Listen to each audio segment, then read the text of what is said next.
돌봄 교실 대기가 많아요. 저희 학교는 120명 정도 신청을 했었어요. 근데 저희가 정원이 22명이거든요. 신청자가 200명이 넘었어요. 지금 저희가 민원이 어마어마하거든요. 태양폭탄 같은 그런 위기의 지금 상황에 있고 다음 주 추첨일이 두려울 정도로 지금 걱정이거든요.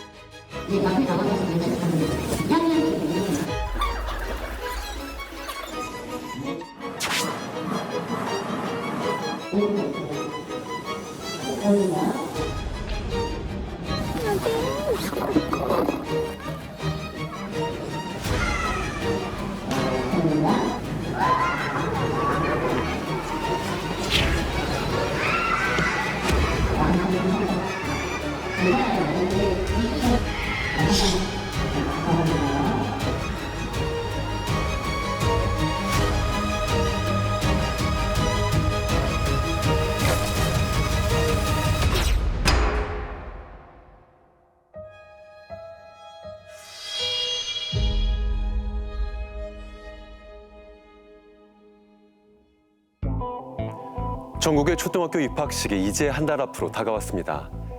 예비 초등생 자녀를 둔 부모들에겐 부모에서 학부모가 되는 순간이죠. 분명 설레고 감격스러운 시간일 겁니다. 하지만 바로 그 시간을 두려워하는 이들이 있습니다. 방과 후 아이를 맡길 곳이 마땅치 않은 부모들입니다. 이 두려움, 즉 양육 부담을 덜어주기 위해 초등 돌봄 교실이라는 정책이 운영되고 있습니다. 맞벌이와 한부모, 저소득층 가정의 저학년 자녀를 대상으로 한 학교에 한두 학급씩 마련돼 있죠. 그런데 일부 지역의 경우 워낙 경쟁이 치열해 맞벌이 부모들의 로또라고 불릴 지경입니다. 지난 한 달간 전국 곳곳의 초등학교들엔 이 돌봄 교실 추첨이 있었습니다. 추첨에서 탈락한 아이들은 어디로 가는 걸까요?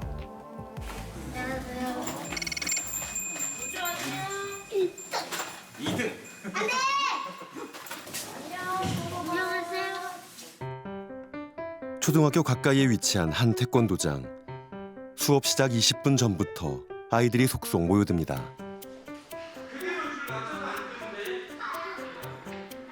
하지만 누구 하나 도복을 입지 않습니다. 태권도가 아닌 돌봄 수업에 참여하러 왔기 때문입니다. 돌봄에서 뽑긴 했는데 탈락했어요. 우리 엄마가 뽑았는데 성공을 못했어요. 엄마가 많이 아쉬워하셨어요. 방학 동안 오전 3시간씩 운영되는 사설 돌봄 프로그램.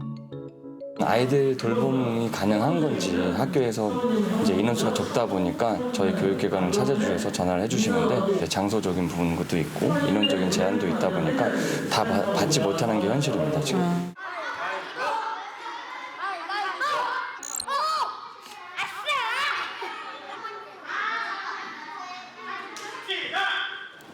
보드게임과 음악 줄넘기, 방송 댄스 등 이제는 많은 태권도장에서 방학 특강이란 이름으로 돌봄의 역할을 떠안고 있습니다. 방학을 맞은 맞벌이 부모들의 가장 큰 걱정 중 하나인 점심밥도 제공합니다. 이날의 식단은 삼계탕. 조리사 출신의 관장 어머니가 직접 만들었습니다. 땀을 흘리고 난 아이들은 밥도 잘 먹습니다. 밥 몇 번 먹었어요? 이제까지 밥 먹는 거. 그래요? 이렇게 3시간짜리 돌봄 수업이 끝나고 나면 오후 1시. 여전히 맞벌이 부모들이 데리러 올 수 없는 시간입니다. 아이들은 어디로 갈까?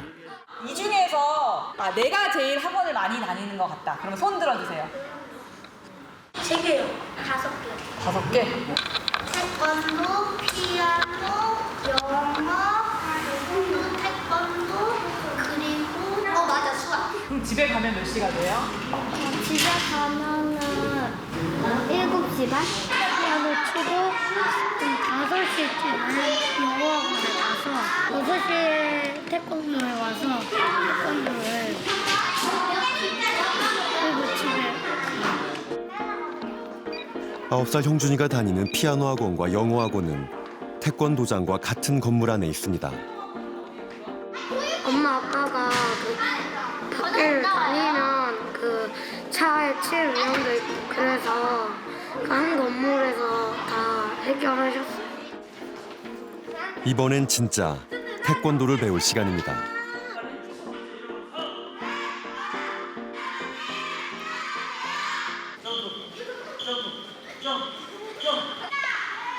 이렇게 태권도장 2번을 포함해 학원 4곳을 오가는 사이 하루해가 저물어갑니다.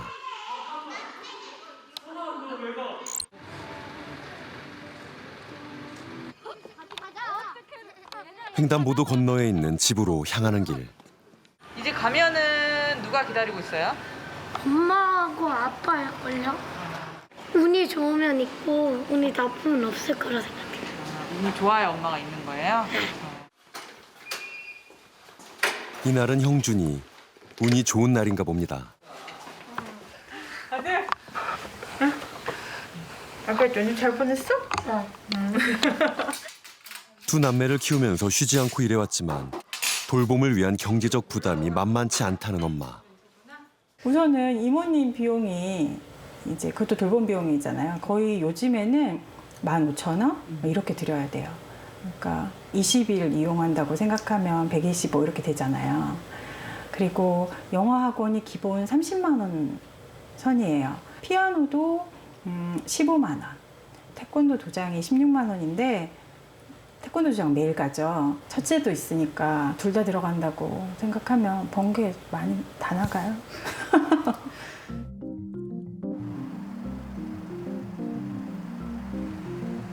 최근 초등학교 입학을 앞둔 학원가에는 이렇듯 방과 후 돌봄 공백을 메꾸려는 맞벌이 부모들의 문의가 잇따르고 있습니다. 이른바 학원 뺑뺑입니다. 대부분 학교에서 방과후 끝나고 온 친구들이 많아서 끝나고도 바로 학원으로 가는 친구가 많고요. 주 거의 다 3회, 4회 정도. 그러니까 맞벌이가 많아서 아이들 돌리는 것 같더라고요.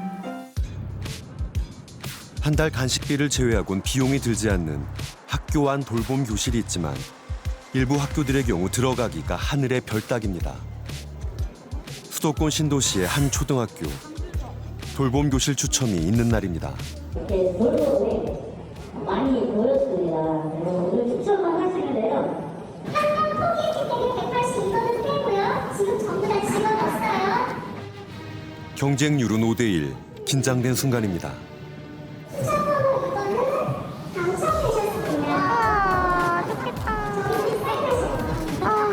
저는 추천번호 4번은 당첨되십니다.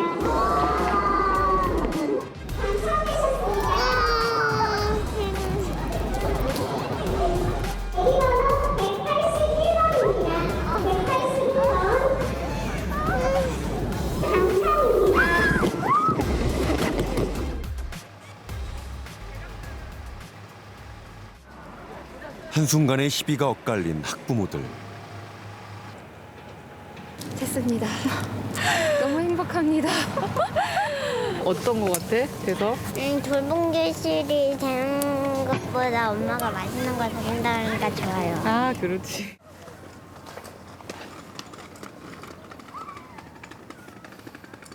(87번) 뭐 어쩔 수 없어.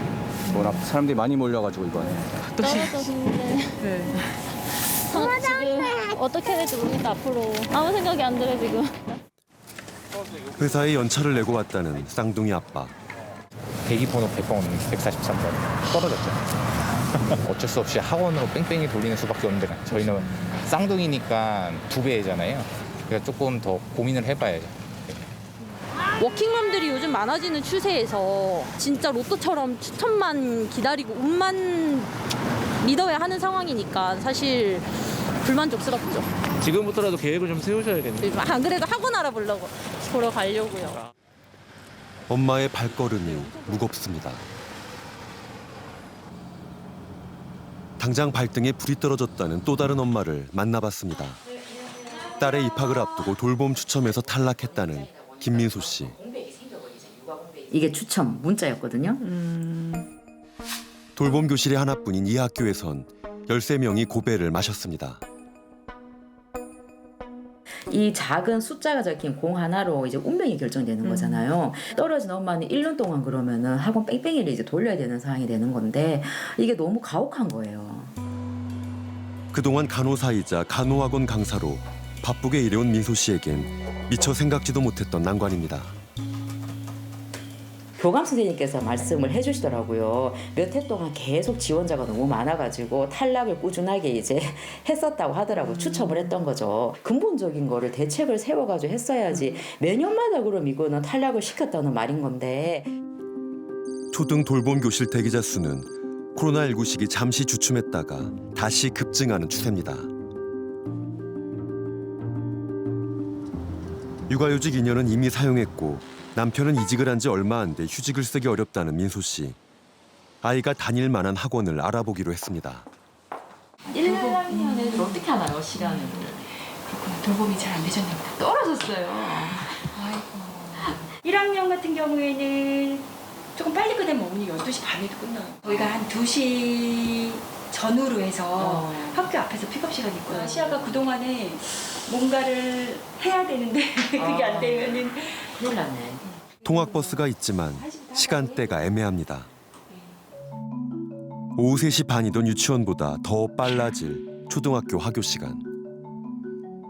학원 하나만으론 이 공백을 메꾸기가 어렵습니다. 주 5회 수업을 받을 수 있다는 수학학원도 찾아갔습니다. 저희는 아이들 학교 하자마자 1대1 수업이니까 최대한 시간을 맞춰드리거든요. 근데 혼자 걸어오기가 좀 힘들 텐데. 그러니까 그게 제일 걱정이에요. 네. 차량은 안 되잖아요. 차량이 없으니까요, 저희가. 1학년이 1학년이 정말 문제예요. 어떡해. 요일에 따라 다른 학교 시간에 맞춰 주 5일 수업을 받을 수는 있지만 여전히 커다란 문제가 남습니다.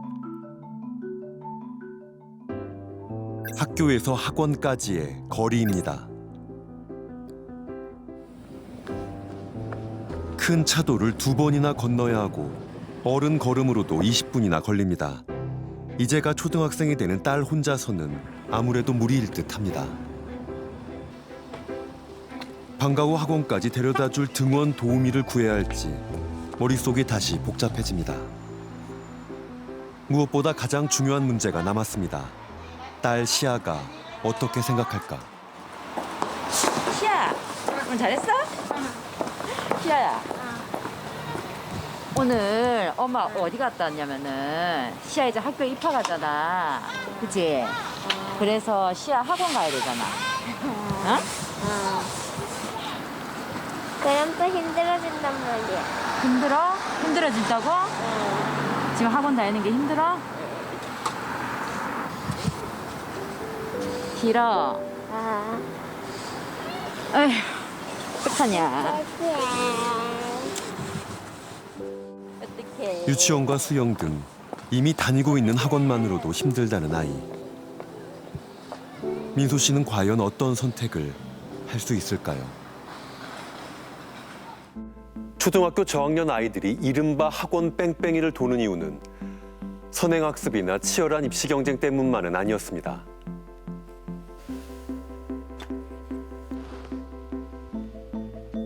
돌봄 교실. 취재 도중 우리가 만난 맞벌이 부모들은 돌봄 교실에서 탈락했기 때문에 조부모가 봐줄 수 없기 때문에 학원을 보낼 수밖에 없었다 하소연했습니다. 태권도 관장님이 최고의 이모님이라는 말이 회자될 만큼 사교육 시장이 돌봄 공백을 메꾸고 있는 겁니다. 지역별로 편차가 있긴 하지만 특히 학생이 많은 일부 신도시 학교들의 경우 매년 대기자들이 늘고 있습니다. 전국 돌봄교실 대기자가 15,000명을 넘어서기까지 했습니다. 돌봄교실이 도입된 지 20년이나 됐지만 희망자가 급격히 늘고 있는 반면 돌봄교실의 공급 속도는 이를 따라잡지 못하고 있습니다.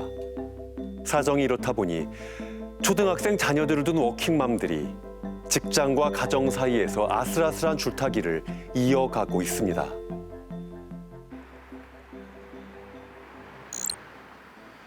가족 모두가 잠들어 있는 캄캄한 새벽. 행여 아이들의 잠을 깨우지는 않을까 아빠는 조심스레 출근을 준비합니다. 평온히 잠들어 있는 아이의 얼굴을 보는 것이 매일의 아침 인사. 아빠가 집을 나서고 나면 이번엔 엄마의 손길이 분주해집니다. 두 딸이 일어나기 전 미리 해둬야 할 일들이 많습니다. 거의 아침에 일어나서 AI처럼 움직이거든요. 그 동선에 오차 없이 하는데 얘네 둘이 일어나기 전에 모든 게 세팅돼 있어요. 사실 옷 딱 놓고 여기 밥 차려놓고 여기다 놓고 저 화장까지 다 하고 옷 입고 한 8시까지는 충분히 재우려고 하다 보니까 나머지 한 25분 동안 모든 걸 다 해야 되니까 엄청 바쁘거든요. 10살 리아와 4살 리안이 두 딸의 아침을 챙기는 건 늘 엄마의 몫입니다.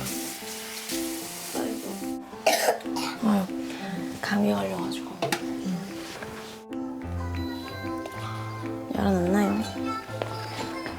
이날은 밤새 기침을 한 둘째 리안이의 호흡기 치료도 추가됐습니다.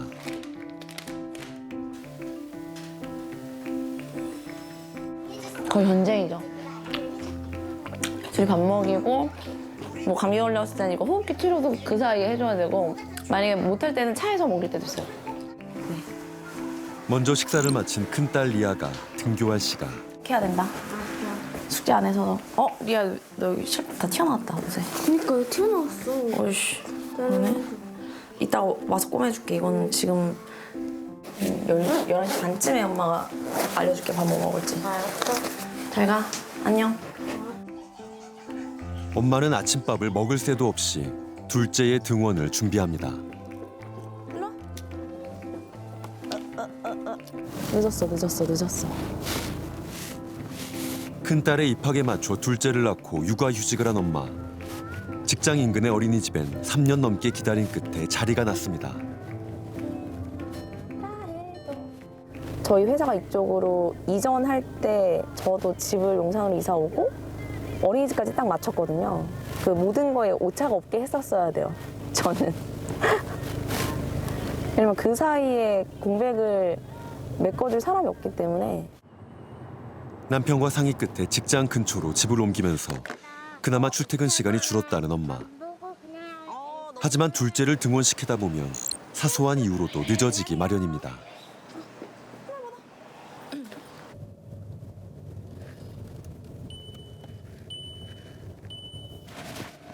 이날도 출근 시간 5분을 남겨두고 아슬아슬하게 회사에 도착했습니다.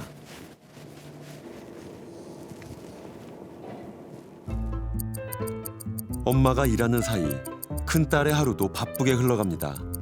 2학년 때부터 홀로 학교와 학원을 오갔다는 리아. 학교 급식이 없는 방학 기간엔 점심과 저녁 두 끼를 혼자 해결할 수밖에 없습니다. 점심은 엄마가 만들어둔 볶음밥으로, 저녁은 컵라면으로 때웠습니다. 수학과 영어에 이어 리아가 미술학원으로 향하는 사이 엄마의 마음이 다시 조급해집니다. 이제 보통 한 5시 30분 정도 되면 제 심장이 다시 두근거리기 시작하는데 사실 일이라는 게 바쁠 때는 6시 20분, 30분까지 늘어지게 될 때는 거의 저희 아이가 마지막까지 남아 있게 되거든요. 그러면 이제 심장이 미친 듯이 뛰면서 전속력으로 달려가죠, 아이한테. 리안아! 리안이 오늘 꼴찌네. 미안해. 신발 갖고 와. 저녁 7시. 이렇게? 늦어진 시간만큼 아이의 식사도 늦어졌습니다. 다른 친구들은 언제 갔어? 나 이때 때 빨리 갔어. 진짜? 친구들 엄마는 응. 집에서 쉬나 봐. 그런가 봐. 그럼 엄마 일하지 말까? 집에 있을까? 응. 딸아이를 돌보는 것도 잠시. 미처 끝내지 못한 일이 발목을 잡습니다. 다시 직장인으로 돌아간 엄마 노을 씨. 집에서 일하는 엄마를 보는 건 아이에게도 어느덧 익숙해진 일상입니다. 도와줄 누군가는 없는 걸까? 남편은 오늘 회계 쪽 부서에 있어가지고 우유병. 연마감이어서 1월에는 계속 한 12시 정도 올 것 같아요. 우유병 있었으니까. 좀 가장 바쁜 시즌이어가지고 그래서 많이 도와주는데 자기 너무 안 도와주는 것처럼 나올 것 같다고 걱정하고 있어요. 말하지 마. 이날은 생각보다 일찍 아빠가 퇴근했습니다. 아니 아빠가 능노래 해주니까 좋아? 얼마큼 좋아? 이만큼 좋아? 둘째가 초등학교에 입학하는 내후년이 더 걱정이라는 부부. 뭐 남자 직원들도 육아휴직 쓰시는 분도 있고 뭐 동기들도 있고 후배들도 있고 있는 걸 알고 있어요. 하지만 일반적이진 않다는 게 도태에 대한 두려움. 왜냐하면 지금 실질적으로 이제 한참 어떻게 보면 이제 평가를 내야 될 시기이고 드러나지 않는 불이익이 있지 않을까 그런 막연한 두려움 때문에 막상 실현하기는 좀 힘들지 않나 하는 생각을 하고 있어요. 육아휴직도 다 썼고 사실 잘 모르겠어요. 너무 어려워요. 당장 이제 다음 달도 제가 어떻게 해야 될지 잘 모르겠어서 지금은 사실 이렇게 닥치는 대로 하고 있거든요. 둘째 아이가 이제 학교를 가게 되면 어떻게 해야 되나? 관둬야 되나? 사실 이 생각이 가장 먼저 들어요. 이민 가고 싶어요. 맡은 일을 잘 해내고 싶은 직장인으로서의 욕심. 한편으론 조금만 퇴근이 늦어져도 나홀로 집에 방치될 아이에 대한 엄마로서의 불안이 교차합니다. 워킹맘들은 퇴사를 가장 고민하는 시기로 자녀의 초등학교 입학을 꼽았습니다. 이른바 돌봄 절벽 현상입니다.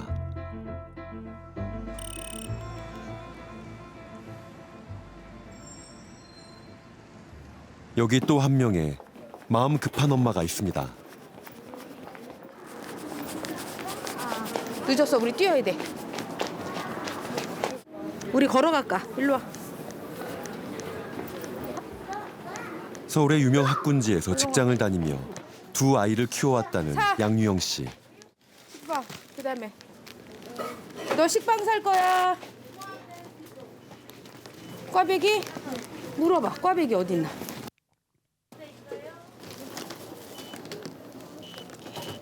지나갈게요. 지나갈게요. 일로 가. 일로 와, 하나.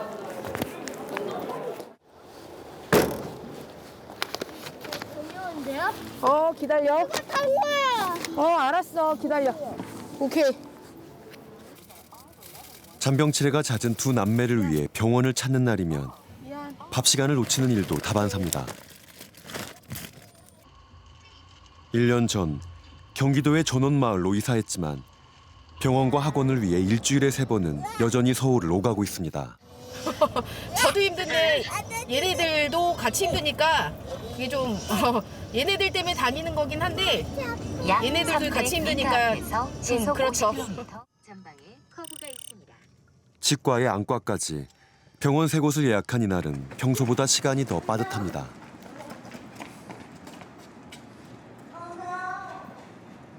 대기실에 도착해서야 한숨을 돌립니다. 아프다고 했을 때 친정 엄마가 데리고 가든지 이모님이 데리고 가야 되는데 아이들이 입원으로 연결이 되면 아이가 입원했다는데 제가 일을 계속할 수가 없잖아요. 손이 안 잡히죠. 마음이 급해지죠. 떼놓고 직장 생활을 좀 했던 터라 내가 못해서 그런가라는 생각을 좀 하고 있어서 엄마는 대기업에서 상품 기획 일을 했던 잘 나가는 워킹맘이었습니다. 하지만 어린아이들을 장시간 남의 손에 맡기면서 불안과 죄책감에 자주 시달렸다고 했습니다. 출산 직후부터 이른바 이모님들은 물론 아이 돌보미의 도움도 받아봤지만 만족스럽지 못했다는 겁니다. 네 명 썼어요. 처음에 거기 산후도우미 이모님, 그다음에 중북분, 그다음에 잠깐 스처지가 한 2달인가 하셨어요. 마지막에 국가돌봄이었죠. TV가 그 프로그램을 시청한 시간이 나와요. 끌 때쯤 되면. 근데 그걸 보니까 아침부터 제가 올 때까지 봤던 거예요. 이모님이? 그죠. 그리고 놀이터에서 아이가 놀 때 같이 놀아줘야 되는데 이모님은 핸드폰 보고 아이 혼자 놀고. 그러고서 아이는 나름 그냥 방치 수준이었던 거죠.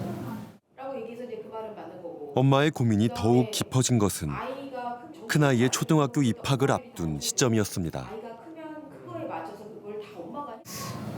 그런 생각이 들더라고. 내가 뭘 하는데 돈을 버는 건가. 내 아이한테 좋은 걸 해주고 싶고 내 아이한테 좋은 교육을 시키고 싶어서 버는 거거든요.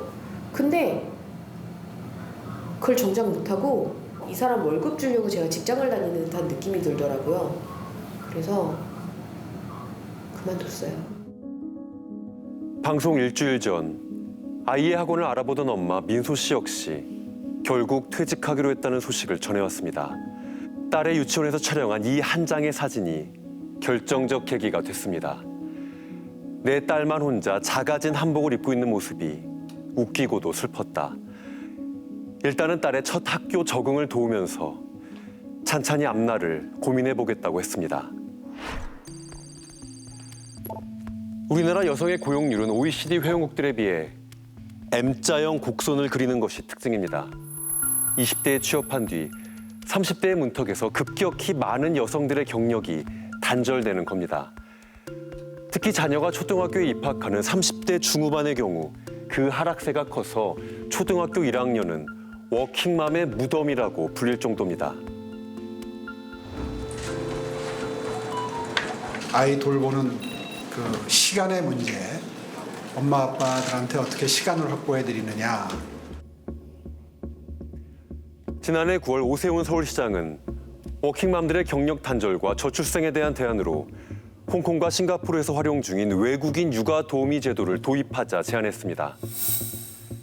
현재 국내에선 육아 도우미를 고용하려면 월 200~300만 원이 드는 반면 외국인 도우미의 경우 월 38만 원에서 76만 원 사이의 수준이라는 겁니다. 그리고 지난 연말 고용노동부는 이를 시범 사업으로 추진하겠다 화답했습니다. 외국인 육아 도우미는 과연 해법이 될 수 있을까요?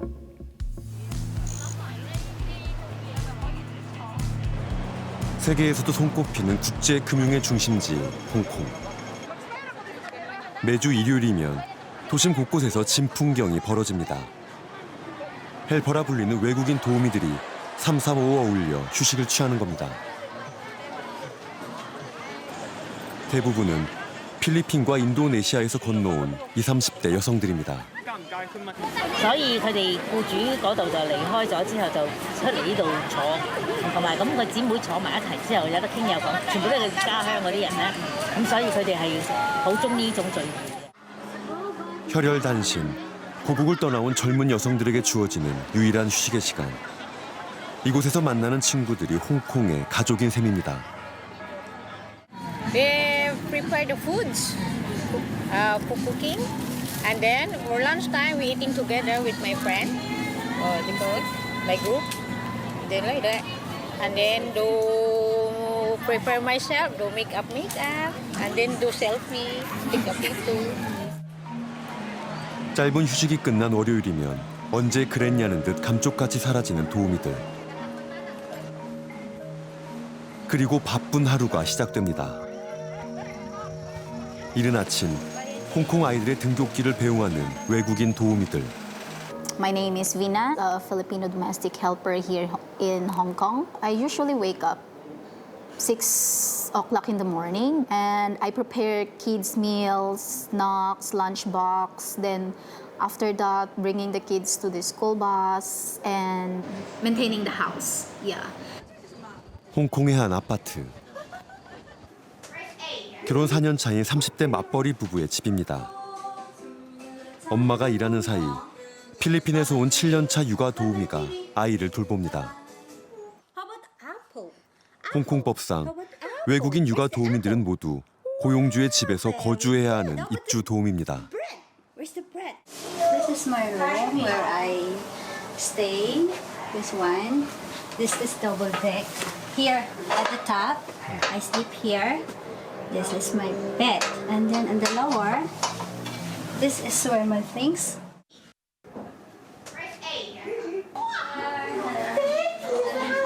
Hello, Jasper. Hello, Jasper. Kiss, kiss. Hello.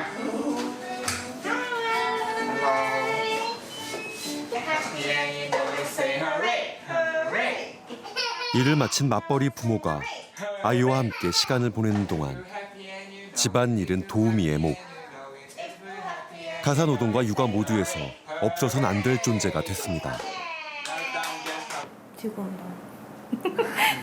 一定照顧唔到我啦，因為你即係喺香港，你一定要揾錢生活，咁係啊，你雖然好似銀行而家都係多 work from home，但我諗疫情之後已經好多都轉翻係真係要翻 office， 咁你冇可能分身噶嘛，你係大半日嘅時間，你冇一個人喺度睇住。就係兩回事咯，即係我哋兩個都出去工作嘅時候，屋企就係冇人喺度咯，咁一定需要有個姐姐喺度幫手咯，其實。點講呢？即係譬如可能佢哋嘅工資其實對比我哋嘅人工其實唔係好多啦，咁你除翻可能每一日100零200蚊，咁但係佢就可以全天候咁樣照顧個仔，所以又可以幫你執頭執尾執家頭細務，所以我就覺得好值嘅。 홍콩 정부는 1970년대 여성들의 사회 진출이 늘어나면서 필리핀 등 이웃 국가에서 도우미 인력을 수입하는 제도를 도입했습니다. 외국인 도우미와 고용주들을 중개하는 직업소개소. 하루 약 100여 건의 구인 문의가 들어온다고 합니다. 如果冇 on room 咧，冇 on room，冇 on room no啊 no。咩啊？要 BB 冇 on room 喺邊度聽瞓覺啊？ 고용주 집에 독립된 방이 없거나 식비를 따로 지급할 경우 임금이 더 올라갑니다. 반려동물에 대한 알레르기, 고용주 자녀의 연령대 등 사전에 확인해야 할 사항도 많습니다. 而家香港嘅法定工資啦係港幣4730蚊啦，咁因為疫情嘅時候就已經2年冇調整啦，係啱啱今年嘅9月30號之後簽署嘅合約就會係用呢個最低嘅工資嘅。咁當然個工資呢個係最低啦，咁就會睇翻嗰位女傭嘅經驗啦，咁可能會有比較高少少嘅都有可能嘅。 고용주는 신분이 확실한 홍콩 거주자로 도우미는 비자 발급이 가능한 국가 출신으로 한정됩니다. 계약 기간은 2년.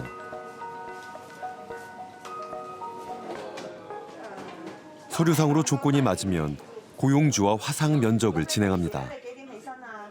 아직 자국에 있는 도우미들은 현지의 교육센터를 통해 이 모든 절차를 진행합니다. 因為我哋喺領事館度都有牌照嘅，咁領事館牌照咧就需要你同每一間嘅訓練中心簽訂一個合約服務協議咁樣嘅，咁簽咗我哋先可以同嗰啲訓練中心去揀選姐姐嘅。 어린 자녀가 있는 홍콩의 워킹맘들에겐 필수라는 육아 도우미. 그 자신도 도우미의 손에서 자랐다는 크리스티 씨를 만났습니다. 呢一個地方啦，咁咧就提供一啲優質嘅項目啦。咁主要咧，我哋咧就係售賣咧英國啦、加拿大啦同埋澳洲嘅物業嘅。 주로 해외에 있는 업체들과 일하다 보니 시차로 인해 새벽 2시까지 야근을 하는 경우가 잦다는 크리스티.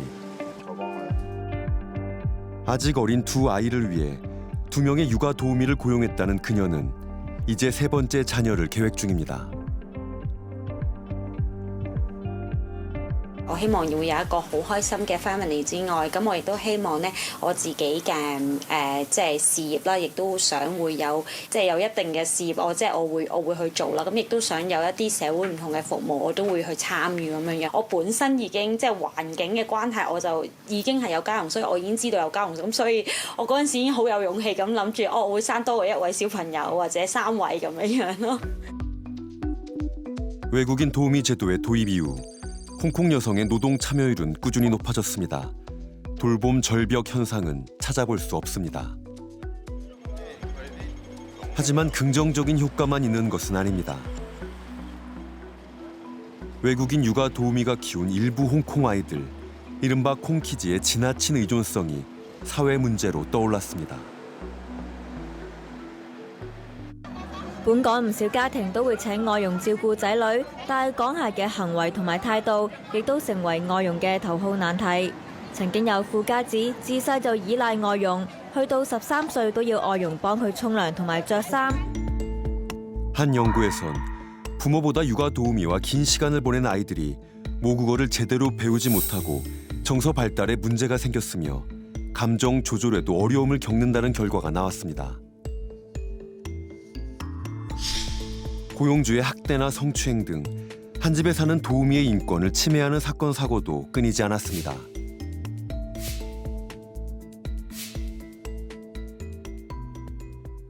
When you see a Filipino domestic workers at home all the time, and if you see your parents actually treating these domestic workers not very nicely, what you have in mind would be that, oh, maybe this ethnic group is, it is basically inferior. People from other countries, from the Southeast Asian, then you may not have the respect you should pay to them. 언어는 물론 문화, 생활 양식 등이 다른 외국인 육아 도우미의 도입이 우리 사회에 어떤 영향을 미칠지부터 고려해볼 필요가 있다는 겁니다.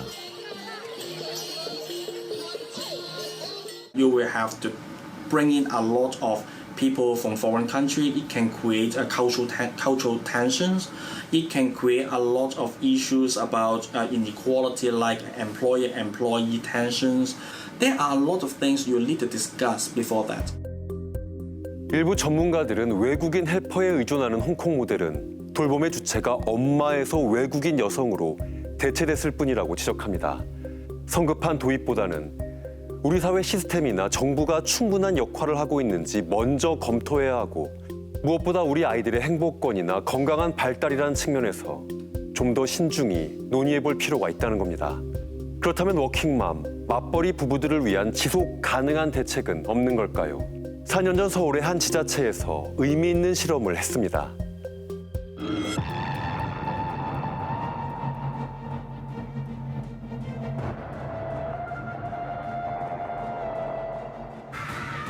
좀비가 된 채 학교를 누비는 아이들. 2019년 한 돌봄 수업에서 어린이들이 동국대 대학원생들과 함께 만든 단편 영화의 한 장면입니다.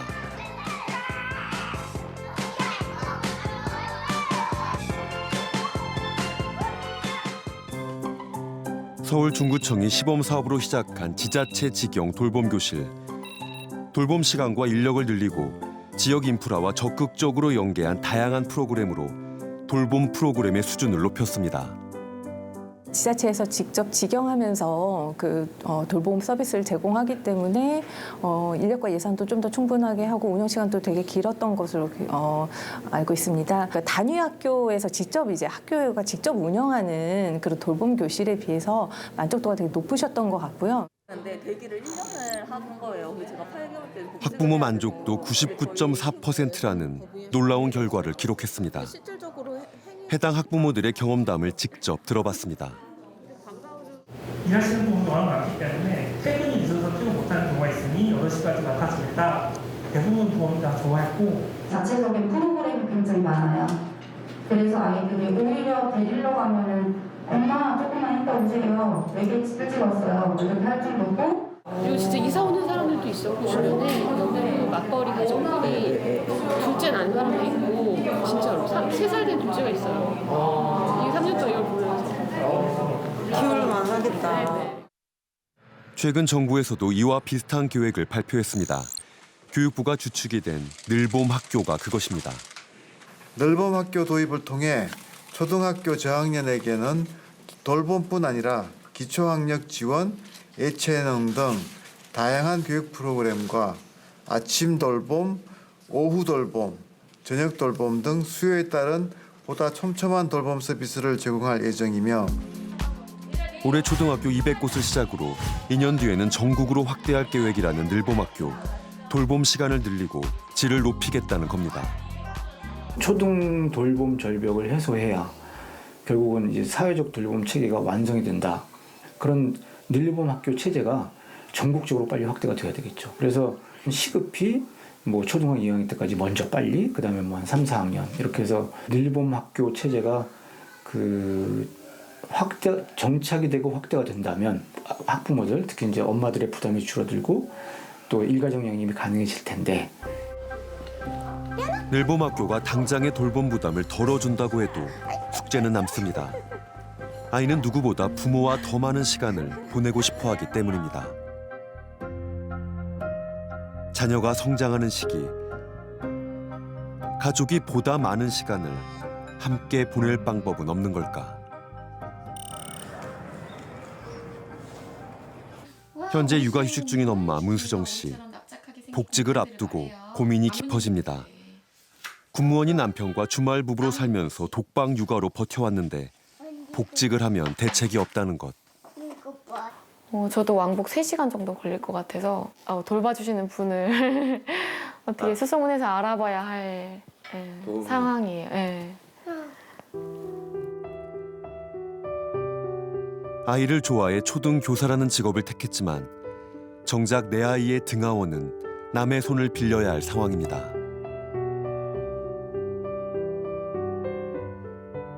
시간제 교사라고 뽑고 있거든요. 근데 저는 솔직히 그거 너무 하고 싶었어요. 근데 제가 짝을 구해야지 할 수 있다고 하더라고요. 제가 반절하고 어떤 선생님이 반절해야 되는 상황인 거죠. 근데 그것도 저는 육아휴직을 하고 있는데 짝을 구하는 상황이 제가 거기 선생님들 아무도 모르는데 어떻게 구해요. 제도가 있는데도 활용하기 어려운 현실의 벽. 어렵게 공부에 이룬 교사 직업을 두고 이런 고민을 하게 될 줄은 꿈에도 몰랐다고 했습니다. 남편이랑 그만둬야 되나까지 생각을 했었고 근데 일단은 어떻게 될지 모르니까 복직을 일단 하긴 할 건데 거기에 대한 걱정이 좀 크죠. 진짜 우리 사회가 육아 친화적인 사회인가. 그러니까 아이들을 키운다고 시간을 우리가 지원해 준 그런 부분들이 과연 얼마나 어떤 직장에서 눈치 보지 않고 쓸 수 있나. 우리가 제도를 안 가지고 있는 건 아니에요.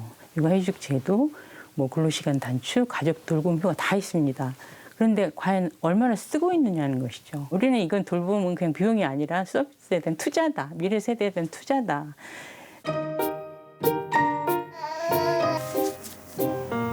아내가 왜 맨날 쓰러져 자는지 알 것 같아요. 우리 장모님 허리가 아프실 수밖에 없구나. 정말 죄송했습니다. 하는 만큼 아빠도 함께 잘한다. 지난 2017년 한 대기업의 선택이 화제가 됐습니다. 업계 최초로 아빠 육아휴직 의무화라는 파격적인 제도를 도입한 겁니다. 사내 분위기도 자연스레 변화됐습니다. 저는 이제 2019년에 썼는데 쓰는데 좀 눈치가 안 보였던 것은 아니었거든요.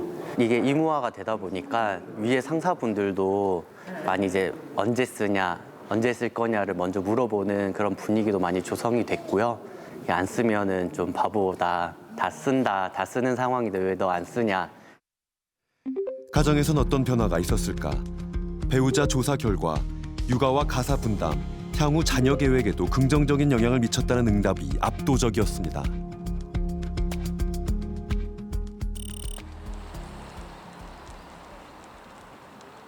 현재 육아휴직 중인 이정민 씨. 먼저 휴직했던 아내가 복직한 뒤 아이들을 돌보기 위해 바톤을 이어받았습니다. 오전 중엔 주로 둘째와 함께 영유아 아이들을 위한 시립 공동육아 나눔터에서 시간을 보냅니다. 비슷한 시간에 오는 다른 엄마들과도 부쩍 친해졌다는 아빠. 아이의 발달 정도를 비교하거나 육아 정보도 교환합니다. 아무래도 이제 개월수가 이제 차이가 나니까 개월수에 따라서 얘는 지금 말할 줄 알아요? 엄마 아빠 해요? 빨리 걸었네요. 이런 얘기도 많이. 대단하시다라는 생각이 들었죠. 아빠가 이제 육아휴직 내기 쉽지 않은데 아빠가 이렇게 휴직 하시고서는 아기를 이렇게 돌본다는 게 좀 저는 신선했어요. 네. 아빠 나 이거 해야 돼. 딱 시간만 됐지. 괜찮아 저도 되니까. 10살인 첫째의 방과 후 돌봄도 가능해졌습니다. 좋아요. 집에 아빠가 항상 있잖아요. 아빠가 학원 앞으로 와서 맛있는 거 사줬어요. 그게 제일 좋았어요? 네. 엄마다. 대현이 엄마다. 엄마 왔다. 자고 일어났어. 자고 일어났어. 엄마. 다녀오셨어요. 지금 힘주고 있어가지고. 이거. 경력 단절을 피한 것은 물론 보다 맘 편한 회사 생활이 가능해졌다는 엄마. 처음에는 뭐 이제 퇴근 6시에 하면 이제 바로 이제 부랴부랴 오기 바빴는데 좀 마음이 편해지니까 이제 야근도 할 수 있고 아니면 뭐 회식도 좀 편하게 할 수 있고 뭐 끝나고 이제 뭐 친구를 만날 수도 있고 그런 부분이 많이 좋아졌어요. 영화도 보러 가잖아.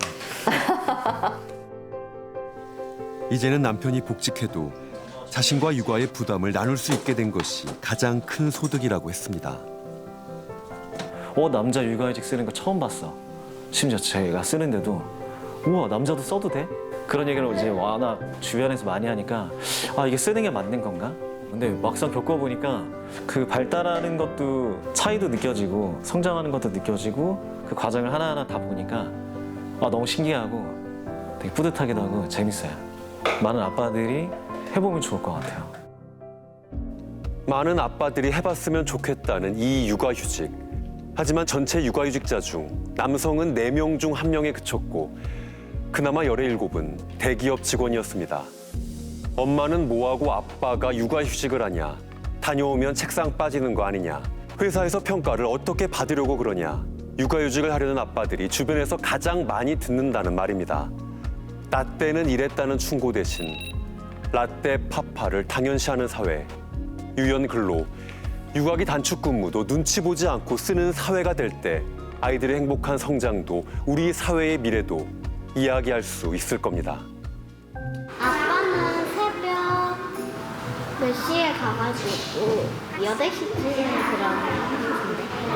엄마도 아침 8시에 나갔다가 8시에 들어와요. 아빠는 새벽 5시에 갔다가 7시, 8시 그때 들어와요. 엄마는 8시 몇 분에 갔다가 6시 반 정도 돼서 엄마, 아빠 사랑하고 그리고 저희를 키워주셔서 감사하다는 말. 엄마, 아빠 힘내세요. 엄마, 아빠 힘내세요. 엄마 사랑해요.